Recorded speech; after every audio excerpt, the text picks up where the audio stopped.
What is going on, guys? This is your main man Ben here. Today we got another tech reviews. So I have been running lately, edited, and hopefully I can do some triathlon soon. We'll see how that pans out. I've been using my Garmin Instinct 2. Amazing device. This thing is a stud. It's built to hit and not getting hurt. And I decided to pick up the new Garmin Forerunner 970. This is a dedicated runner's watch, and I want to see definitely if it makes a difference if I'm just casually running with my Instinct 2 and getting those little metrics versus the most latest that they have released in 2025 with some Gen 5 heart rate monitor, ECG in it. I think it's the first sapphire lens in the Forerunner ever. Got titanium bezel in it and all that little, I would say, cosmetics, aesthetic wise, if it matters to you, if you train. But I'm more on the heart rate monitor, the ECG, and the metrics on running where, you know, there's some coach inside is gonna tell you and yell at you. It's basically giving you more data than what my Instinct 2 does. But is it really worth it? Because this thing costs right now in United States a whopping $750.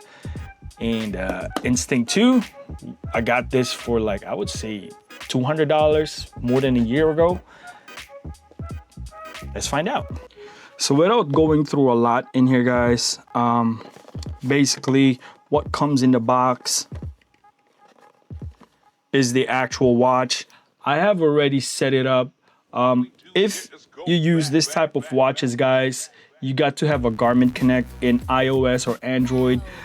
It will sync up with your profile, your age, everything will be synced up according to your body. Boy, I tell you that the ammo LED on the new watches, for some it doesn't matter, but what I can tell you, the old school MIPS, I kind of struggle when it's sunlight and I'm wearing either a regular sunglasses, even it's polarized, I kind of like angle it so that I can see it properly when running. I want to see, because this guy right here is so bright and it's AMOLED, if it really does make a lot of difference. So that's what I'm excited for.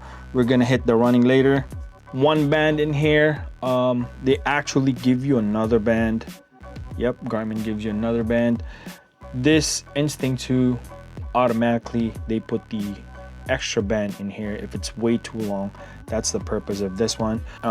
Yeah, I got a road ID there. I always got road ID, and that's about it. The charger that comes with this is the same as my Instinct 2. Now what I'm talking about, the 4th generation heart rate sensor versus the 5th generation heart rate sensor, you can tell the difference. This is quite bigger, and there's some extra like ring in the inside. If you can see it, I don't know if you can see it in the camera. That's for the ECG. You can check your ECG right here. It's not as accurate as what they use in the hospital, but it is available on this watch. As far as how big the screen, definitely the Forerunner stood out. It's kind of like very nice because, you know, it's huge, it's touchscreen and available button on the side as the same function as my Instinct. So it's really not new, it's like home to me. And to be honest, this itself right now, it feels like my old Fenix 3, like the bezel itself, except that it's not stainless. It is a titanium, what they said is titanium, but the stainless steel that I got on my Fenix 3 got a beating, and it's almost brand new. I don't know how this titanium bezel will hold up, but we'll see. They have a nice accent here. I don't know what the purpose of that one, but they did. A different color, it says Forerunner. One more thing, guys, on the flagship models, they have a built-in flashlight in here. It's actually a flashlight, not for the screen, but an actual torch right up. So if you double click this guy right here, you can see that. So if you run outside, that's nice to have. Double click it, turns it off.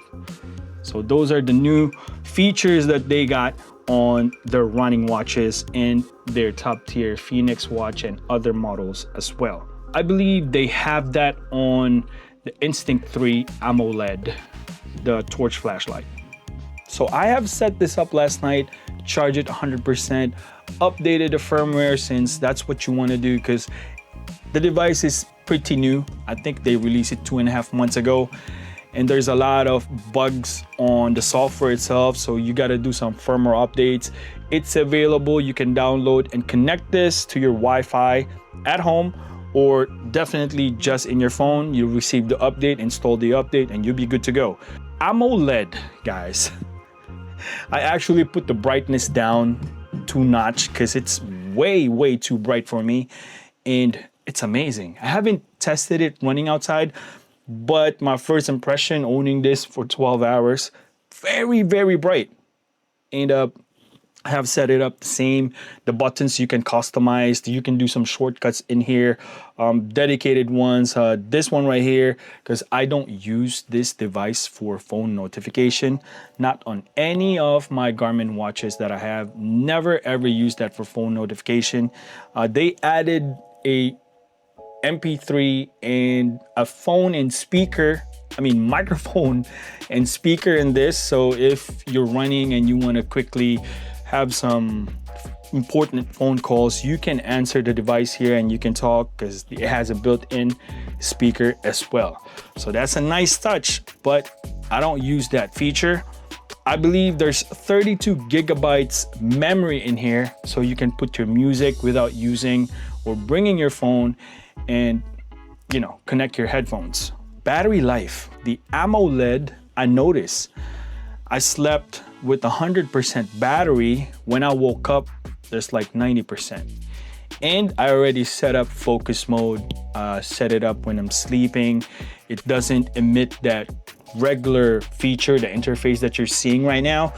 It's like a sleep mode, so it's different and you can't touch anything because you're sleeping. I turned that off. I turned off the haptics, or when you scroll and when you click something, there's a haptic, like a buzz. I turned that off because I don't like it. What else? This screen brightness, I tone it down. Right now, since I have full charge since last night, I got 86% left. And mind you, I haven't run yet. So this guy right here, without anything, I got like 28 days. When I run, it probably will drop down, like, when I run typically 1 hour or 48 minutes or 50 minutes, it drops in 28 days to like 24, then 23, something like that. And then the following day, basically what I'm saying is that since it's MIPS, it doesn't have a more sensor as ECG, microphone, MP3 in it. Instinct 3 right off the bat. Battery saver, if you're into that, this guy is already a champion. I really don't have to, I have owned this more than almost 2 years. But this guy right here, one night, 10%. So I don't know if Garmin will stand on those, 18 days for 970 for the battery life, just for standard use. I didn't even pair any Facebook notification or anything like that. I turned it off. I'll show you. I made a shortcut here, deep press in here. Status for phone is off. I only turn this on when I sync my run and workout in the gym. That's the moment I sync the watch. But so far, first impression, battery took like 8 to 10% from 100% to waking up in the morning. So what we're gonna do next is we're gonna have a run, maybe 3-5 miles. I'm gonna wear both of these watch and see if beneficial on what I'm looking for towards getting the metrics while running. There's a coach while running, a lot of different data. And I'll let you know if it really does make a difference wearing a regular watch Garmin with a run and walk feature or a dedicated runner's watch? Let's find out.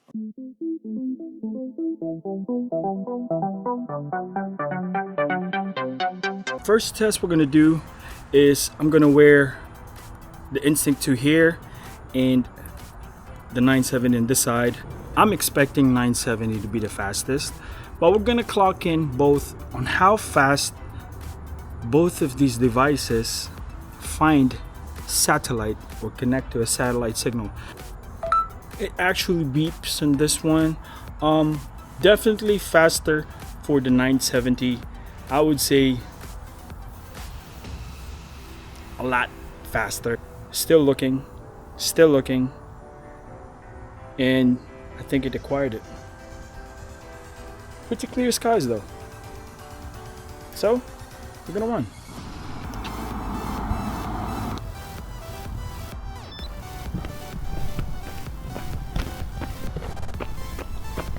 So after 72 hours, this is my initial review for the Garmin 970. Amazing, the technology that they put in here versus the Instinct 2.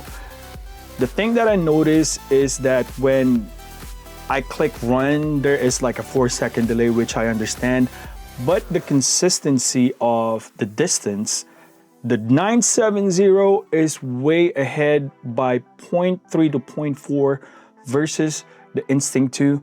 I notice it as soon as I'm done running. I did the same distance. I did not move when I hit run in both devices. The 970 clocked in more than the Instinct 2. I don't know, probably it's the satellite, or this has multiband, this has GPS and Galileo, and it's a little bit more modern for this. I don't know, but there's further. I went further on this one, although there will be a little bit more caveat in it. Probably we'll deal with that later on. The thing with the Instinct 2, the battery is solid. This one, we'll get back in a bit. Second notable mention, in cycling, I did not go like a far ride in it, but what I can tell, on my Edge 810, I have a cadence and speed sensor. So cadence is the one that you put in the pedals so that it'll calculate how many, kicks do you do or how many pedals you do. The speed sensor is one you hook up in the wheel. That way it's more accurate based on speed. It will automatically calculate the wheel size of your bike. So there's more accuracy on the Edge 810. But the 970 closes in as side by side in spite of a lot of sensors in here versus this guy. Didn't have the cadence, but side by side speed, distance, it is at par with the Edge 810. I must say, if you're a triathlete or you want one device for everything of your activity, 970, top tier. That's all I can say. It is amazing. So overall, the pros on the 970, there's plethora of data. And most quotable that I like is the running performance, where you can view the lactate threshold, check your maximum or VO2 max. There's race time prediction. There's hill score, which is amazing, and it's not available on my Instinct 2 because primarily Instinct 2 is not a runner's watch. Although it has some runner's metrics, it is not as more intricate and more defined than the design Forerunner for runners. Also, it has training status is the now, where your current well-being, and it will be very, very honest with you. It will be bluntly honest and tell what's happening. Also, there's training readiness. It has factors like sleep quality, recovery time, acute load, which is the epoch or the oxygen consumption when you recover. So it's amazing. It has amazing, you don't need a coach because you're not an athlete, but having this, it's like having a second man or third man that can give you insight without paying for a coach. And the last one that I like is running tolerance. It understands how runners handle impact on their body while running. So if you run a certain distance, the time that you put on running that distance, it will rate you and give you a tolerance based on your metrics, and it will give you a rough estimate on how far you can run based on your past performances. So it gives you that ballpark, which is very, very amazing. If you ask me, that is AI. And like what I said, you got like a little bit of coaching, second or third man that analyzes your data without even, having a team. Also, I like the Gen 5 heart rate. I think it's amazing. I like that it displays my RHR, or my resting heart rate, while I run.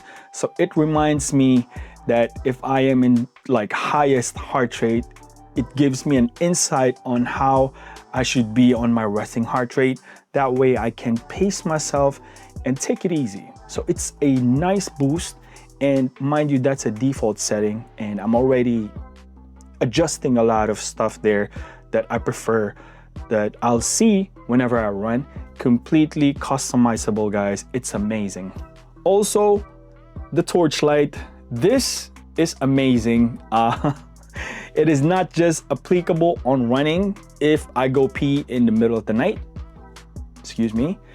It is very, very handy, and it's not as bright because I adjusted it, and it gives me a little bit more control on how bright the torchlight is. Also, the finished sapphire lens, it is premium. It's amazing. It gives you that peace of mind that I'm not really like that type of guy that's really careful on things. I got gigs and all that stuff, and I hit my watch all over the place. One thing note though, since I don't worry about the sapphire lens or the lens itself, I have ordered a bezel protector because this is titanium, and I've seen a lot of things in my past watches. I hit a lot on the bezel part.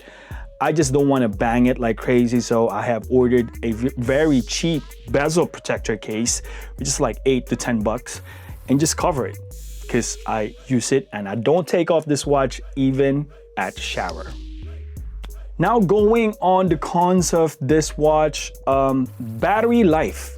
That's the only thing I am thinking about, but I'm telling you right now, ever since I got this watch last Sunday, so it's my technically 72 hours, and based on the activities that I do, from 100%, it is down 64%, and I have not charged this. I was really kind of worried because the first use that I had, not even 12 hours, it took 10%, but as the day goes by, it's only down by, I don't know, 36%. So it's a third day and I still got 64% based on the activities that I do.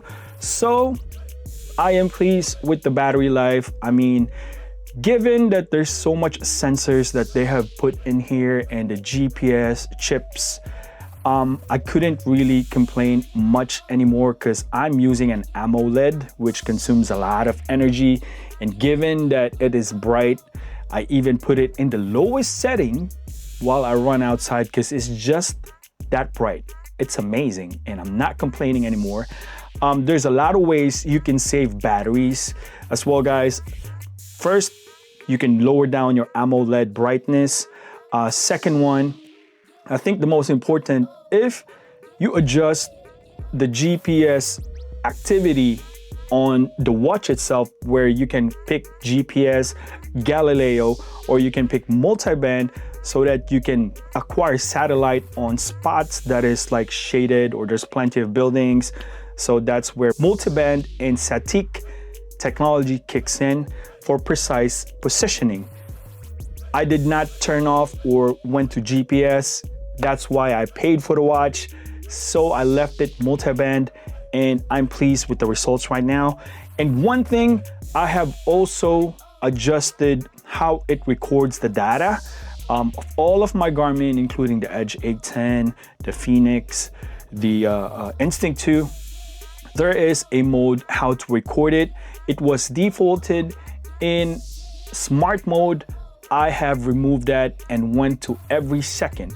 So what it means is that when you run outside or when I ride the bike, it pings back and forth to the GPS for accurate positioning. Smart is like whenever it feels like you're off the track, it will ping it back. I removed that. I required it to ping back every single second. So it technically will consume a little bit more battery, but your precision is much more pinpoint. Now, the bigger question is for the Instinct 2 users, should you upgrade to the Garmin 970? My take is that it depends on your workflow and how deep you are in your training. I found like Instinct 2 is for different sets of users that is like more reliable on battery life. They like going on sports that it's outside of runners. Instinct 2 is more than enough, but it does not offer what the Forerunner does. And that being said, because I am trying to get into a different type of training, hopefully, you know, ride and bike, or maybe in the future triathlon, because I really like it and it's one of my bucket lists. This one right here, the 970, will last you hopefully for a long time, but for the data, for the technology that Garmin put in this watch, boy, it is amazing. And if you decide to get the little brother, the 570, it is $200 less, and it doesn't have ECG, doesn't have sapphire lens, it doesn't have titanium bezel. It does have aluminum one, and the 570 does not have a torchlight. This one has. For me though, it is a similar watch, but if you're willing to fork out that extra $200, I mean, you know, indulge for yourself in the name of good health, all in. But other than that, guys, if you have any other questions, put down in the comments. I appreciate you watching. Always remember, God is good all the time. This is your main boy. Peace out.